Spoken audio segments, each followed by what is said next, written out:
Hello and welcome. These are horse racing selections for Sunday the 4th of June. I am Flat Cap Callum and I'm hoping you are all very, very well. Alright, here we are. It is, Saturday night, Sunday morning, depending on when you're watching the video. All looks a bit out of kilter, my old hoodie today. Right, well, what we got Sunday? We've got half stake day. I've got 2 bets. It's 7 horses in total. The most obvious races is where I'm playing at. So there's 3 handicaps that have got decent size fields. So Minnows over in Ireland. There's a really interesting race at Nottingham, the 245, and I've got 1 horse in France. I've had a good look through Chantilly, and I've got a horse in the Prix de Jockey Club. So yeah, going there as well. So £10 is the stake for Sunday to finish our week. We ended up we are lower than kind of average has been, but we're certainly not as low as last week because obviously we did a £40 double stake on Sunday. Speaking of which, let's run through Sunday. It was a profitable day. I think the margin will vary depending on when you put the bets on, who you put the bets on with, but I think most people should have come out ahead. There was a lot in there, and I just couldn't quite get it all nicely lined up. But I'm happy to come away with being ahead for the day and having 2 winners in one bet at least. Managed it 1 time despite all that, but there was points of the day where it was looking particularly promising. So the channel had it as 40 on. I've only recorded it as 69.16 back. So I'll get to where the discrepancy is, but in essence, I technically should have recorded it for the channel as 119 return, but I'm not going to, and I'll get to that in a sec. All right, so let's go through it. So we started off with the Derby. White Birch and Foxes bumped into each other coming out of the stalls. So that's not what you want. They both recovered. White Birch was 3rd, which placed for everyone. The Foxes was 5th, which only placed for Sky. Miss Brazen went from the front, and I thought at one point like it was going to hold on, but not quite. So we got a place up there, and then Sampa 7 Fade and Indian Creek no show. So we got 2 place doubles, but I mean you're talking really pence back on those. So that was how we started. Bet 2 was the one that did the damage, and this is the one where I've amended the channel return. So Warrior Brave night before 28s. So I had some cash on that at 28s the night before. On the morning it looked solid 25s, and it was the only one that whilst I was doing the vid I think it started to move price. So I know after the vid I got on at 12s because I put some more money down at 12 to 1 on that horse, but 25s are long gone. So I haven't seen anyone else say they got anything better than 12. So what I've done is rather than record that as a 25 to 1 winner, I've recorded it as a 12 to 1 winner. I guess just a reminder, because I'm not here to try and make my stats look the best they can possibly be, and I'm not here to demonstrate to you how I can win loads of money or whatever it might be. I'm here to try and help people, and I don't want my stats to be massively out of kilter with anyone else's recording. So the fact is, no one got 25s at the time I made the video. Now, if you pick that horse, and there's a few people in the comments who did, they did get 25s or 28 to 1 the night before because they picked it themselves independently. But yeah, an absolute price crasher, 9 to 2, 1 at a canter. So that was a nice start. God Knows was the second best horse in that race, backed into 9 to 2. Maggie Walsh, that was solid 16s, but until the race. So this one was inside knowledge was on that one early doors, and they crashed the price. Whereas Maggie Walsh, they left it till near the race, and that's when the price started going in. It got a very canny ride right on the outside of Tremor on the track. It looked, and if you watch the 8 o'clock identical run really from a different horse, but yeah, the jockey rode it on the outside, and you're thinking surely not. That's basically going the longest way around the whole way round, but the better ground was on that outside, and it was a canny ride. And then we were going on to the 8 o'clock, which even at the adjusted 12 to 1, if that horse had won, that would have been over £1,000 back for the channel. If that hadn't been adjusted, that was about £2,000. So the channel was sat on a potential 2,200 bet. We're going with that last one, and unfortunately, it just never really looked that good, and it ended up pulling up. So we didn't really get much for our money in terms of a run. So that was the one that did the profit. So I know most people should have got 16s, similar-ish on that. It's that one. And I know some people will have thought, well, it's gone all the way in. I'm just going to put SP. And unfortunately, on this particular occasion, there was no bouncing back. That was the money was down, and that was clearly was inside. Knowledge says that horse was much better than the last few runs. So it was a good bet, and it was the one bet where I managed to get two winners together. And yeah, we'll come to what else I didn't manage to do. Start off here, Furnace Creek placed nicely, backed into 20-1. It was fourth, and then we just couldn't get anything else. Mia Bambina wasn't far away. Flyaway Maggie was poor. Bear Claws, I thought that was going to do well. It was up with the pace and it faded, so we just had a place single on that one. And then the first of our combo bets that you just make you cry if you were that sensitive about it. Warrior Brave won. Furnace Creek was placed, and then we went on to this 535 and no good. We were fifth. We were we lost on the line really. The fourth place. I knew for Pendragon wasn't too far behind that.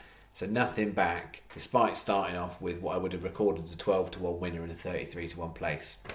So not good on that one. This one was another similar story. First horse placed, and then we got nothing. That horse, Strange Race, drifted to 40-1. At one point, it was coming round the bend, thinking that looked like the best thing there, and then it just went wide on the bend, and then just had nothing in the straight. It's a very strange ride. So that was much back there. We then had Papa Don't Preach, which drifted to 50s as horses day on freebets.com. It snagged 7th. It was just on 7th, so it only paid for Sky, nobody else. Forza Tomeo then looked like it was going to do all right. It went from the front, the two I had from the front, and they both faded. Then we had Lucanda, which I had a 10p rule for, but it was 20. So SP was 20s and 50s. I had 40s and 144 to 10 technically if you want to do the maths on that one. So I had a place double off one of those on there, but you'd have only got that if you were Sky. It was only worth a few quid, I think about £4 or something. So that was that one. And then this one placed only for Sky, no good, but that one drifted and won at 25s, and that was a place. So we had another win and place, but it was actually two places going on to these. They went from the front. I was happy with that, and then neither of them could stay up there. So I think they just went a bit too hard. I don't know, but it was up with the paces where you wanted to be with Epsom, but not on that 355. So that was down, and then the big combo bet. I said I underdid about the 3 o'clock Listowel in that one. Turns out that would have looked better. Wouldn't have made an impacted result. So we had Papa Don't Preach placed only for Sky. That just missed out. Maggie Walsh then went and won. And then we had Maggie Walsh, another winner. So we had a 16-1 winner, a 12-1 winner, and a 14-1 winner of a first leg of a combo double going on to nothing. I mean, yeah, just annoying. Because, yeah, we had nothing back there. So there was a lot of bets that started off really, really, really well. So end of the day, it was a profitable one. I had a little go. It was there to be added. It's the first time in a couple of weeks I've said it, and I've really pushed the boat out. So I'm happy not to come away with a tail between my legs. But with all those winners of those nice handicaps, it was it would have been nice to have hit a combo double just to kind of double our money back. But there we go. All right. Into Sunday. So I had some level of debate about Sunday's staking plan, not the selections. I'm happy with those. And I was thinking about doing 2 lucky 15s, but then the problem with that is I'd have a horse in each one in this 245 Nottingham. So 245 Nottingham, if you've missed this one, go and have a look. Unless it's, there's an on-runner at the moment. But 9 runners, 2 shorties who look clearly the best 2. The third horse is a 12-1 shot at the time making this video, clear third favourite, but has some doubt over it if you look at its last run. And then fourth favourite is 50-1 bar. So for me, you're avoiding the 2 favourites. I don't think you want to be on the 12-1 shot, but bookies say that's the best one to be on. I would much rather be on a 50-1 shot that's more than 4 times the odds of the 12-1 shot, that is not 4 the 12 to 1 shot is not 4 more times more likely to frame than the 50 to 1 shots, if that makes sense. And that's the logic, that's some of the maths you've got to do in your head. You've got to go 12 to 1, that's roughly a quarter of 50. Is it 4 times more likely to place? Given the fact it didn't run so well last time, I don't think so. So I think it's worth taking on. So we're trying to find a horse that on paper you think might be the horse to come third. So I split my bet on that. I've got 2 horses, but basically there's some kind of ones that have not run before, so you don't quite know. And even if I think I've got the 2 ones that I'm happy enough with, it's still a risky one. You know that something's going to frame at a nice price, but is it the ones you've got? So I didn't want to put all my eggs in the basket and have both 2 lucky 15s with 245. So very long-winded way of saying this is what I've got. A big price, kind of combination doublesy trebley bet. That's what we'll call it.